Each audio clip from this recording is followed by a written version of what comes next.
We had managers, we had frontline staff, and we had users, and I think that's so essential. Quite often, I've been, you know, in sort of user conferences or even managers conferences and thought, you know, the other half should be there. So I was very pleased to hear, and some of the things that were coming out.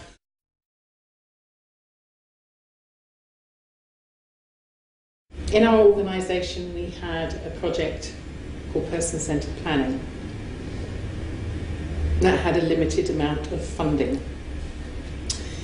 And I suppose one of the things it feels like very often happens is that a new initiative is has been managed to be funded, and everything's all gung-ho. It gets rolled out, it seemed very quickly, and also the university was asked then to make a study of it before anybody really understood and was given the time to really have the training to implement it. Then the funding's pulled away, and another new initiative may slowly go to dust, where I feel as though it often feels like that just maintaining something and the funding to maintain things would be really good, rather than this great flurry of new initiatives, new ideas, and lots of excitement. I may be wrong, it may be just in my area, but that's what it feels like, and it feels like it feels like we were talking the talk and not walking the walk.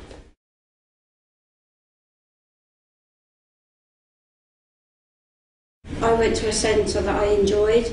We didn't get consulted, we were told we had to leave. Right. And when we all asked why, they didn't really give us what we call a good explanation. Right. We were told to go, but we didn't get a choice to where we wanted to go after that, and we were just put, Right. after promising that we would all stay together. Right. But we didn't, we all went separate ways.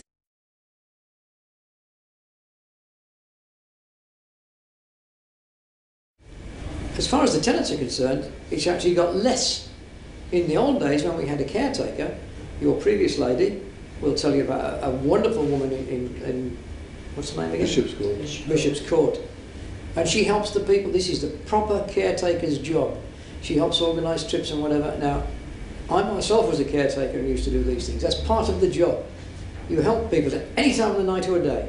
If an old lady has a bulb gone in the porch, you don't claim that you're not allowed to stand on a chair for fear of personal injuries. You go and do the damn job. Put the bulb in for her. If a washing machine breaks down, fix it. Television, fix it. And organise trips for them. You get the day centre, they have all have a day centre, they should have. And you get the day centre organised with bingo events to raise money for the people, for themselves. And you organise day trips out. And that's a caretaker's job. Always. Keep spare keys if they want. Because Mrs. Bloggs will come in and she's left a key in the supermarket, or old Fred Jones has left it down the pub, whatever. And you help them. That's a caretaker's job. And you make sure that the repairs are done on time and chase up the people concerned. Now, with this new system, the rents have gone up by 50%. The caretaker that was is now the site manager, scheme manager. The scheme manager. And does nothing. He's not allowed to change a bulb in case he falls off the chair. He can't pick weights up because he might hurt himself. He won't let, if the place is on fire, he won't go in and help rescue them.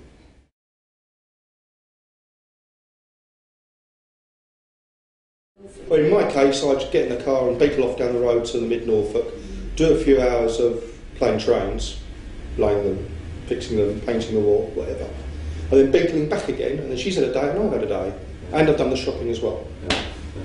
Of course, when all those, when that got stopped, and it just got stopped dead in its tracks, that destroyed everything. We were stuck at home again, and they were claiming that we were going to have certain choices for people to have, and it didn't happen. So do the faces?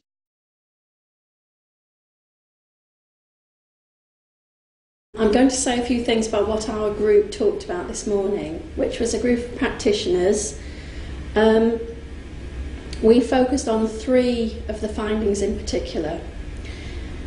And the first one was about how things happen at a director and senior management level within an organisation and then get pushed down to the staff, and the staff have to respond to it, work in a certain way, and get sometimes diverted from the work that they are doing with individuals. So a lot about performance indicators, having to meet certain targets, report back on certain things, collect evidence, paperwork, assessments, risk assessments, and all of that might not necessarily be anything to do with the work, the individual work that they're doing with people. The second thing was a big thing about money and how much effort and commitment it takes to work in a person-centred way with people. And if you're very committed to that, then get told that there isn't the money to do things in the way that an individual wants, and how difficult that is, how awkward you feel as a staff member supporting somebody, whether next time you're going through that process with somebody else, you limit what you suggest to people because you know they might get knocked back, or whether that's the right thing to do or not. We also talked about poverty and lack of things like accessible transport and things like that affect whether people can actually achieve the things in their life that they want to do. And then a big thing, third big thing, was to do with how much staff are valued, both by their service and by society. They get very low pay, often on a minimum wage level, which makes it not a living wage for people. So they end up doing overtime, long hours to make up their salary, and that means they're very tired, and it's just not conducive to work with people. And the level of skill, experience, creativity, imagination that's required to be really person-centred is not supported if people are feeling low paid, undervalued.